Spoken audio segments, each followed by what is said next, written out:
सामाजिक चेतना से जुड़ता है, जिसमें कोई व्यक्ति बेसहारा हो, उसका कोई घर में ना हो, या ऐसा भी जीवन में कभी समय आता है कि जब आदमी बूढ़ा हो जाता है और उसके घर वाले उसे किसी वृद्धाश्रम में या कहीं और छोड़ आते हैं, तो वो एक ऐसा समय होता है जब उसके अंतिम संस्कार के लिए वहां या तो कोई मौजूद होता नहीं है, या उसका सरकारी सिस्टम के तहत उसका अंतिम संस्कार होता है।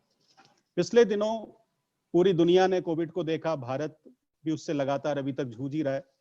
कोविड के दौरान भी ऐसे बहुत सारे मामले आए जब सामाजिक लोगों ने अपने ही लोगों का बहिष्कार कर दिया और उनकी डेड बॉडी हॉस्पिटल में पड़ी रही, और वो जो डेड बॉडी थी वो इंतजार करती रही कि कोई आएगा और उन्हें मुखाग्नि देगा या उनका अंतिम संस्कार करेगा और उनके पार्थिव शरीर को मुक्ति मिलेगी। हमारे देश में ऐसे बहुत सारे लोग मौजूद हैं जो समाज की विचारधारा के इतर यानी उसके खिलाफ होकर के चलते हैं और दुनिया के सामने मिसाल पेश करते हैं। उसी में से एक हैं डॉक्टर लक्ष्मी गौतम। डॉक्टर लक्ष्मी गौतम को राष्ट्रपति से वो अवॉर्डेड हैं अपने इस काम के लिए, वो स्त्री सम्मान से नवाजी गई हैं। इसके अलावा इकबाल मवदानी साहब हैं। मैं एक बार फिर आप दोनों लोगों का बहुत बहुत स्वागत करता हूं और आपसे मैं चर्चा की शुरुआत इसी सवाल से करूंगा। मैं सबसे पहला सवाल डॉक्टर लक्ष्मी गौतम जी से करना चाहूंगा, क्योंकि लक्ष्मी जी समाज सेविका भी हैं और इसके साथ वो प्रोफेसर भी हैं, पढ़ाती भी हैं, और इसके इतर वो सबसे बड़ी बात यह है कि वो एक महिला हैं। हमारे देश में महिलाओं को जो अंतिम संस्कार की जो जगह होती है, जिसे शमशान घाट बोला जाता है, वहां जाने की इजाजत नहीं होती। तो लक्ष्मी जी, मैं आपसे सबसे पहला सवाल यही करना चाहता हूं कि इस काम की शुरुआत करने की प्रेरणा आपको कहां से मिली और समाज ने इसे किस तरीके से लिया? जी नमस्कार।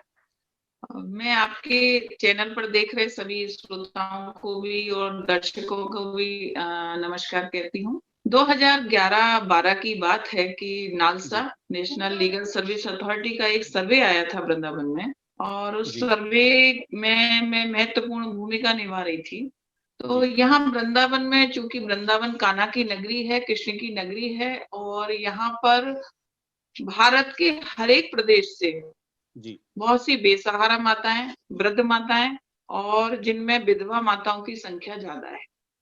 मैं विधवा शब्द तो इस्तेमाल नहीं करना चाहती क्योंकि ये एक नारी जाति पर कलंक है, और इसके लिए प्रयास भी कर रही हूँ कि संविधान से और हमारे धर्म शास्त्रों से इस विधवा शब्द को हटा देना चाहिए। परंतु जब तक इस नाम की पहचान कोई दूसरी नहीं मिलती तो ये शब्द बोलना हमारी मजबूरी हो जाता है।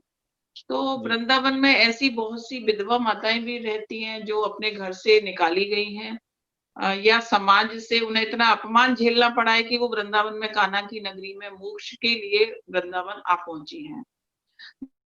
जब वो वृंदावन में रहती है, यहाँ की कुंज गलियों में रहती है, यहाँ के मंदिरों में के दरवाजे पर या चबूतरे पर पड़ी रहती है, या आश्रमों में रहती है, तो इनका एक सर्वे आया था 2011 में और दूसरा सर्वे था 2012 में। उस सर्वे के दौरान जब हमें एक परफॉर्मा मिला, और उस परफॉर्मा में जब हमने इनका सोशल स्टेटस, इनका रिलीजियस स्टेटस, इनका इकोनॉमिक स्टेटस हमें जानना था और इनकी पूरी संपूर्ण जानकारी हमको देनी थी, तो मेरे दिमाग में एक सवाल आया कि जब ये यहाँ रहती हैं तो इनकी मृत्यु भी यही होती है, तो इनका अंतिम संस्कार कैसे होता है जी। और मैंने जब माओ से पूछा तो मुझे कुछ ऐसा लगा कि जो महिला जीते जी सम्मान नहीं पा पाई, उसका मरने के बाद भी उस सम्मान से अंतिम संस्कार नहीं होता।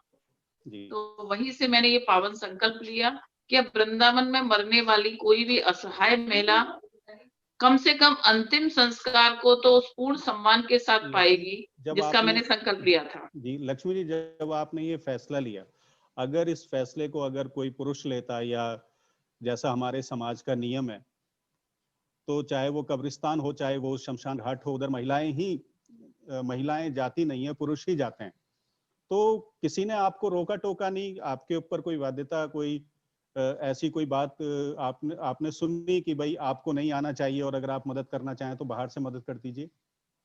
देखिए, लीक से हटकर कोई काम होता है तो विरोध तो होता है, जी और किसी अच्छे काम के लिए यदि विरोध होता है तो हम उस विरोध को झेलने की भी शक्ति रखते हैं।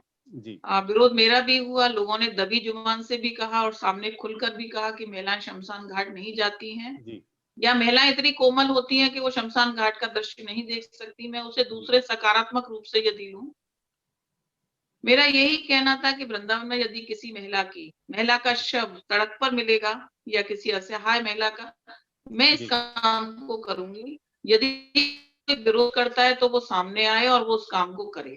जी तो ऐसा नहीं हुआ, इसलिए मैं लगातार कर रही हूँ। जी मैं अगले सवाल पर आपके पास आऊंगा। इकबाल ममदानी के पास चलते हैं।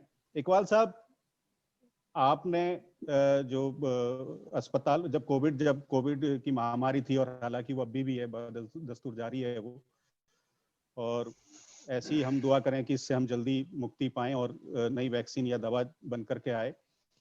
मैं आपसे ये पूछना चाहता हूं कि जब कोविड के दौरान जब कोई आपको डेड बॉडी मिलती है और ये पता चलता है कि भाई इनके जो परिवार वाले हैं वो उसका अंतिम संस्कार करने के लिए राजी नहीं है, तो उसे आप किस तरीके से मैनेज करते हैं? क्योंकि यहाँ हिंदू मुस्लिम की भी बात है, क्योंकि शमशान घाट में मुसलमान लगभग नहीं जाते, तो ऐसी स्थिति को कैसे संभालते हैं या उसे कैसे आप शॉर्ट आउट करते हैं? रविंद्र जी, सबसे पहले तो मैं फ्रीडम एक्सप्रेस के जितने दर्शक हैं उनका शुक्रगुजार आप सभी लोगों के साथ हूं। साथ ही मैं डॉक्टर लक्ष्मी गौतम जी को मुबारकबाद देना चाहूंगा कि उनका जो काम है वो वाकई में बहुत तारीफ काबिल है। यानी कि बहुत कम ऐसी मिसालें मिलती है जो जिसके अंदर महिलाएं आगे आकर इस तरह का काम करती है, क्योंकि समाज हमारा ऐसा है, कई तरह के सवाल खड़ा करता है, उसमें इस तरह की चीजों को करना ये वाकई में तारीफ काबिल है। तो मैं फिर एक बार मुबारकबाद देना चाहूंगा उससे।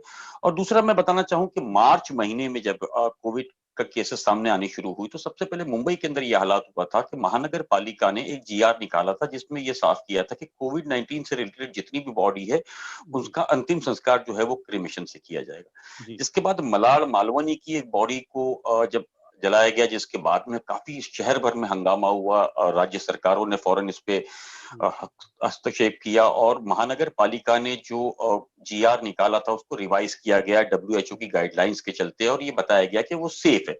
जिसके बाद ये हुआ कि भाई अंतिम संस्कार करेगा कौन? तो बड़ा कब्रिस्तान के साथ में हमारी जो टीम है 7 लोगों की, पहले वो सामने आई और चुनौती ये थी कि भाई बॉडी किस तरीके से ले। अस्पताल को नहीं पता था, इस तरह की महामारी में अस्पताल में लोग डरे हुए थे। तो जब हम अस्पताल बॉडी लेने पहुंचे तो सबसे पहली दुविधा ये थी कि एम्बुलेंसेस, जो प्राइवेट एम्बुलेंसेस थी, वो बिल्कुल खत्म, यानी कि वो काम ही नहीं कर रहे थे। सरकारी अस्पताल के अंदर बॉडीज लेने में 18 घंटे 20 घंटे कभी कभी और भी ज्यादा वक्त लगता था।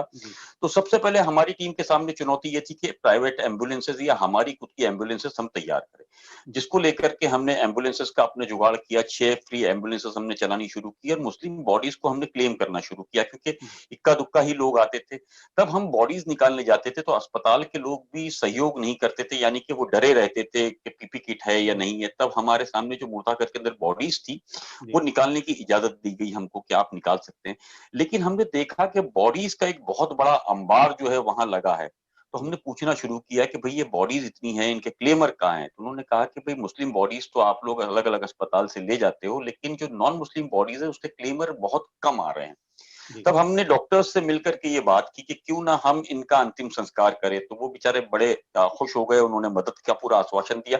इस तरीके से ये काम शुरू किया गया। शुरुआत में तो हमें भी ये डर था कि जब हम काम करेंगे तो पता नहीं किस तरह के सवाल खड़े होंगे, लेकिन उससे बड़ा डर ये था कि एक तरफ देश में जहां कोविड अपना पैर पसार रहा है, वहीं अगर जितनी बॉडीज है अगर उसकी महामारी फैली तब क्या किया जाए। तो इन सारी ही चीजों को ध्यान में रखते हुए हमने मुस्लिम नॉन मुस्लिम जितनी बॉडीज थी उनके परिवार के लोगों से, कुछ ऐसे लोग थे जो बेचारे अलग अलग राज्यों से आए थे, उनके परिवार वहां थे, उनके अलग अलग लोगों से कांटेक्ट करके हमने सारे डॉक्यूमेंट्स बनाए। और अंतिम संस्कार के लिए जब हम पहली बार पहुंचे थे शमशान में, तो शमशान के लोग भी इतने डरे हुए थे कि उनको लगा शायद जितने हैं ये मुस्लिम लड़के हैं, पता नहीं कल कोई प्रॉब्लम होगा। तो हमने उनको समझाया कि भाई ये नॉन मुस्लिम बॉडीज है और आप हमको तरीका बताए कि किस तरीके से इनका अंतिम संस्कार करना है। तो शुरुआत में तो इलेक्ट्रिकल और गैस चैम्बर्स के अंदर ही सारी बॉडीज जलाई जाती थी।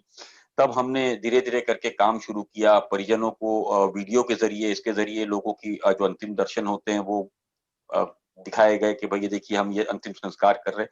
इस तरीके से ये काम शुरू हुआ और आज मैं आपको बता दूं ये काम इतना बेहतर तरीके से माना गया कि आज हमारी टीम में 200 लड़के मुस्लिम लड़के काम कर रहे हैं और इसको ध्यान में रखते हुए धीरे-धीरे जब वीडियोस वायरल होना शुरू हुए तो पूरे भारत के अंदर इस तरह का काम शुरू किया गया। तो ये वाकई में एक बहुत अच्छी मिसाल है। मुझे लगता है कि हमारे देश के लोगों ने, हमारे राज्य के लोगों ने, मुंबईकरों ने, सब लोगों ने इसको सराहा और काफी सम्मान के साथ हमारे साथ रहे और ये सच्चाई है कि जब तक और अपने आसपास वो ऐसी मुहिम अवश्य चलाएं। फिलहाल इस चर्चा में इतना ही और चर्चा पर पूर्ण विराम लगाने से पहले मैं अपने दर्शकों से ये गुजारिश भी करना चाहूंगा कि फ्रीडम एक्सप्रेस एक इंडिपेंडेंट न्यूज ऑर्गेनाइजेशन है जो आपके पैसे और आपकी मदद से चलता है। आप इस चैनल को सब्सक्राइब करें, लाइक करें और अपने दोस्तों के बीच इसे प्रसारित भी करें ताकि ज्यादा से ज्यादा लोग हमारे साथ जुड़ें। आप अपनी राय विचार भी कमेंट बॉक्स में जरूर भेजें।